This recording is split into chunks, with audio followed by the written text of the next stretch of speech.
Hello students, we will start part 7 of chapter 2 natural resources, land, soil and water. Let's start part 7. In this part we read about important natural resources, water resources. Water is one of the most important natural resources. As you know, water is the most important natural resources as the existence of life. Life को बनाए रखने के लिए, अस्तित्व को बनाए रखने के लिए water important है. About 71% of the total Earth surface is covered with water bodies. देखिए अर्थ का लगभग 71% भाग किससे कवर्ड है? वाटर बॉडीज से कवर है. 97 of this water exist in oceans and seas. अब देखिए जो 71% वाटर है उसमें उसका लगभग 97% कौन सा वाटर है? ओशियन और सी वाटर है. And saline making it unfit for drinking and agriculture, जो कि पीने के लिए और एग्रीकल्चर के लिए अनफिट है. The remaining 3% is fresh water, और जो 3% वाटर है वो फ्रेश वाटर है. Out of which 2% exist in frozen from the as glacier, और जो 2% है वो कैसा है? फ्रोजन है, जो कि ग्लेशियर्स के रूप में अवेलेबल है. Thus only 1% of water is available for human consumption. तो इसका मतलब यह है कि केवल 1%, जितना भी 71% वाटर है उसका केवल 1% water available for human consumption. केवल 1% वाटर ही ह्यूमन कंजप्शन के लिए सूटेबल होता है. It is found as ground water या ग्राउंड वाटर के रूप में हमें मिलता है, सरफेस वाटर के रूप में, इन रिवर्स में, लेक्स में, and as water vapours in atmosphere, और एटमोस्फियर में वाटर वेपर के रूप में हमें मिलता है. The total volume of water on the earth surface remain constant, और जो अर्थ पर वाटर सरफेस है उसका जो टोटल वॉल्यूम है वो कांस्टेंट है. This is because water from the ocean and other water bodies gets recycled through evaporation. अब ये कांस्टेंट क्यों है या डिफरेंसेस क्यों नहीं है इसमें? क्योंकि जितनी भी वाटर बॉडीज हो, चाहे वो ओशियंस हो, चाहे सी हो, रिवर हो, गेट्स रिसाइकल्ड. इससे क्या होता है? वाटर का रिसाइकल्ड होता है. एंड थ्रू इवोपोरेशन, किसके थ्रू होता है? ये इवोपोरेशन के थ्रू होता है. तो यह फिर से जितना वाटर यूज किया जाता है उसको रीगेन कर लेता है, रिसाइकल्ड कर लेता है. इसलिए जो वाटर की क्वांटिटी है वो कैसी होती है? कांस्टेंट होती है, ना ज़्यादा होती है ना कम होती है. Condensation and precipitation by the process called water cycle, और जो यह मेथड होती है इवोपोरेशन, कंडेंसेशन एंड प्रिसिपिटेशन का, जो कि आपने साइंस में रीड किया होगा, इस प्रोसेस को हम क्या कहते हैं? Water cycle. इस प्रोसेस को ही वाटर साइकिल कहते हैं. हाइड्रोलॉजिकल साइकिल और water cycle refers to the continuous movement, और जो हाइड्रोलॉजिकल साइकिल या जिसे हम वाटर साइकिल कहते हैं एक कंटिन्यूअस मूवमेंट है, कंटिन्यूअस प्रोसेस है जो निरंतर चलती रहती है. Water between hydrosphere, atmosphere and lithosphere in which water changes its physical state. देखिए जब वाटर किन के बीच में होता है? हाइड्रोस्फीयर, एटमोस्फियर एंड लिथोस्फीयर के बीच में होता है. तो वाटर फ्रिक्वेंटली चेंज होता है. इट्स फिजिकल स्टेट, इसकी जो फिजिकल स्टेट चेंज होती है, कभी या स्टीम के रूप में होता है, कभी आइस के रूप में होता है, कभी या लिक्विड फॉर्म में होता है. तो इस तरह से इसकी स्टेट होती है वो चेंज होती है. However the total amount of water on the earth surface remain the same, और इसीलिए जो अर्थ का वाटर है वह रिमेन सेम, उसकी जो क्वांटिटी है वो सेम होती है. In this picture you can see water cycle. आप वाटर साइकिल को इस पिक्चर के थ्रू समझ सकते हैं, और इसके अलावा अपनी साइंस बुक में भी वाटर साइकिल को इजीली समझ सकते हो. प्रीवियस क्लासेस में भी आपने वाटर साइकिल पढ़ा होगा. अब now we read about availability of water. Water की अवेबिलिटी के बारे में हम पढ़ेंगे. We use water for drinking. हम वाटर का यूज किस किस में करते हैं? ड्रिंकिंग में करते हैं, washing, agriculture, industry, construction and electricity generation, और इलेक्ट्रिसिटी जनरेशन में भी हम वाटर का यूज करते हैं. Water resources are not distributed evenly on the earth surface. जो वाटर रिसोर्सेज है वह इवनली डिस्ट्रीब्यूट नहीं है अर्थ सरफेस पर. The quantity of available water varies from region to region, और जो क्वांटिटी ऑफ वाटर है वह अलग अलग एरियाज में अलग अलग है. With the growing population the demand of water is rapidly increasing for the growing crops. Population के बढ़ने के साथ साथ जो पानी की डिमांड है, वाटर की डिमांड है, वह भी लगातार इंक्रीज होती जा रही है. किस लिए? क्रॉप्स को ग्रो करने के लिए, रैपिड अर्बनाइजेशन शहरीकरण हो रहा है उसके लिए, and for satisfying individual need, और इंडिविजुअल नीड्स को सेटिस्फाई करने के लिए many countries of the world like Africa, western USA, parts of the south America, West Asia and Australia are already facing storage of fresh water and many more are likely to face this problem in the future। देखिए जो जितनी भी countries के name दिए गए हैं, सारी countries में वाटर क्राइसिस, फ्रेश वाटर का जो क्राइसिस है वह हो चुका है, वाटर स्टोरेज की समस्या आ रही है, और जो कंट्रीज में यह प्रॉब्लम नहीं है, फ्यूचर में इस तरह की प्रॉब्लम वो कंट्रीज फेस कर सकती है। The scarcity of water may be due to inadequate rainfall और ओवर कंजप्शन। देखिए जो स्केर्सिटी ऑफ वाटर की जो कमी आ रही है, फ्रेश वाटर की जो कमी आ रही है, क्यों आ रही है? रेनफॉल कम हो रहा है, बारिश कम हो रही है, और ओवर कंजप्शन, और हम जो कंजप्शन कर रहे हैं, पानी का जो उपयोग कर रहे हैं बहुत ज़्यादा कर रहे हैं, वेस्ट कर रहे हैं उसे।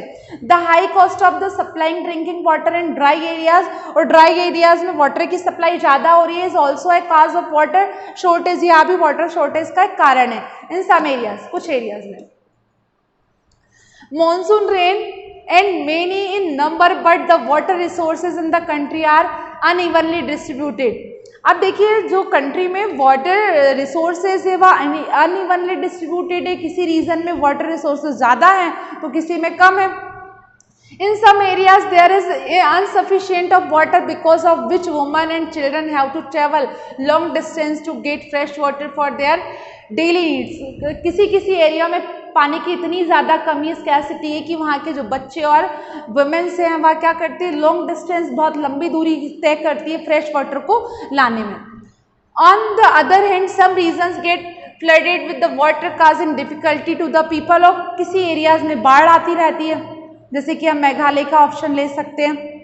ऐसे एरियाज में वाटर बहुत ज़्यादा रिच क्वांटिटी में होता है और लोगों के लिए प्रॉब्लम बनता है। Good water management is therefore required to provide water to all the states for agriculture and domestic needs. देखिए गुड वाटर मैनेजमेंट को अडॉप्ट करके, यूज़ करके हम क्या कर सकते हैं, सारे स्टेट को इक्वल वाटर प्रोवाइड कर सकते हैं, किसके लिए, एग्रीकल्चर के लिए, डोमेस्टिक नीड्स के लिए। Since the river pass through a number of states, all state needs to coordinate in order to effectively manage the water resources. जिन जिन स्टेट से वह नदियाँ होकर गुजरती हैं उनको चाहिए कि वह एक मैनेजमेंट कोऑर्डिनेट करें एक दूसरे स्टेट को और सबको पानी अवेलेबल कराए। We need adequate standard and timely supply of water to produce more food and feed our rapidly growing population। देखिए हमें ज़रूरत है, किसकी ज़रूरत है कि टाइम टू टाइम वाटर का सप्लाई हो सके, जिससे हम ज़्यादा से ज़्यादा फूड को ग्रो कर सके, प्रोड्यूस कर सके, और feed are rapidly growing population. और जितनी तेज़ी से हमारी जनसंख्या बढ़ रही है उतनी तेज़ी से फूड की डिमांड भी बढ़ रही है, और यदि हमें पानी अवेलेबल नहीं होगा तो फूड की डिमांड हम पूरी नहीं कर सकते। तो इसलिए चाहिए कि हम कोऑर्डिनेट करें अदर स्टेट्स के साथ और उन्हें हेल्प करें। This can be done by developing N irrigation system by means of canals, tube wells, tanks and well. और इसके साथ साथ क्या डेवलप होना चाहिए, इरीगेशन सिस्टम डेवलप होना चाहिए, कैनाल्स के थ्रू, ट्यूबवेल्स के थ्रू, टैंक्स के थ्रू, कुएं के through. Next point is conservation of water resources. हम वाटर रिसोर्सेज को कैसे कंजर्व कर सकते हैं, कैसे प्रोटेक्ट कर सकते हैं फ्यूचर के लिए। Due to the scarcity of fresh water की कमी से there is a need to conserve. इसकी कमी को देखते हुए हमें इसको कंजर्व करने की जरूरत है, आवश्यकता है। This precious resource and improve this quality, this precious resource and improve this quality, और इसके साथ साथ इसकी क्वालिटी को भी इम्प्रूव करने की जरूरत है। We can achieve this by not wasting water and using it in a planned manner. और यह हम कैसे अचीव कर सकते हैं, नॉट वेस्टिंग वाटर को हमें वेस्ट नहीं करना है, and using it in A plant manner, और उसका यूज़ हमें एक प्लांट मैनर में करना है। Waste water should be reuse and stored for use in dry region. हमें वेस्ट वाटर का यूज़ कैसे कर सकते हैं, हम इसको स्टोर करके ड्राई सीजन में यूज़ कर सकते हैं। Second is water must be diverted from the surplus reasons two reasons having a shortfall. देखिए जहाँ पर वाटर सरप्लस है, मतलब बहुत ज़्यादा है, उन रीजन्स में हमें जहाँ पर शॉर्ट है वहाँ पर सप्लाई करनी चाहिए। Third is rain water harvesting, in which rain water is collected and stored for use in the dry region should be done to save water. और रेन वाटर हार्वेस्ट करके उसको स्टोर करके क्या कर सकते हैं हम, ड्राई सीजन के लिए कंजर्व कर सकते हैं, सेव कर सकते हैं चाहे, ताकि वह ड्राई सीजन में हम यूज़ कर सकें। Sprinklers should be used to irrigate the fields as they used less water। देखिए स्प्रिंकल सिंचाई क्या होती है, फव्वारा सिंचाई जिसे कहते हैं, उस मेथड का हम इस्तेमाल करके क्या कर सकते हैं, कम वाटर का इस्तेमाल में भी हम इरिगेशन कर सकते हैं। Canals running through fields should be properly line to prevent water from seeping. जो केनॉल्स रनिंग होती है उसको हम प्रॉपरली लाइन फॉर्म में करके भी वाटर कंजर्वेशन कर सकते हैं। ड्रिप और trickle irrigation should be used in dry region to save water. Dry region में हम ड्रिप और ट्रिकल इरिगेशन मेथड को यूज़ करके वाटर को सेव कर सकते हैं। The forest cover should be increased to retain and improve the level of ground water. Forest ज़्यादा से ज़्यादा हमें प्लांटेशन करना चाहिए, फॉरेस्ट कवर करना चाहिए। यह क्या इंक्रीज करता है, and improve the water level of ground water. Ground water का जो लेवल है उसको बनाए रखता है। Next is contamination of water bodies due to human activities should be checked. Water bodies के आसपास जो ह्यूमन एक्टिविटीज होती है उन्हें चेक करना चाहिए। This can be by recreating the industrial and domestic wastes before releasing them into water bodies। हमें क्या करना चाहिए कि जो इंडस्ट्रीज़ का वेस्ट मटेरियल है और डोमेस्टिक वेस्ट मटेरियल को वाटर बॉडीज़ में रिलीज़ नहीं करना चाहिए, ताकि हम वाटर को, फ्रेश वाटर को कंजर्व कर सके purity, as a purity form में। Next is more trees should be planted. हमें ज़्यादा से ज़्यादा प्लांटेड लगाना चाहिए, as they help in the retaining water. ये क्या करते हैं, रिटेनिंग वाटर को बनाए रखने में हेल्प करते हैं। Reducing surface run of and recharging ground water table. और यह क्या करते हैं, reducing surface run of and recharging ground water table है, ग्राउंड वाटर टेबल को इंक्रीज रिचार्ज करते हैं। इस तरह से हमें प्लांटेशन करना चाहिए, और ये फॉलोइंग मेथड्स को हम एडोप्ट करके वाटर कंजर्व कर सकते हैं। So student, in this chapter we read about natural resources and their conservation.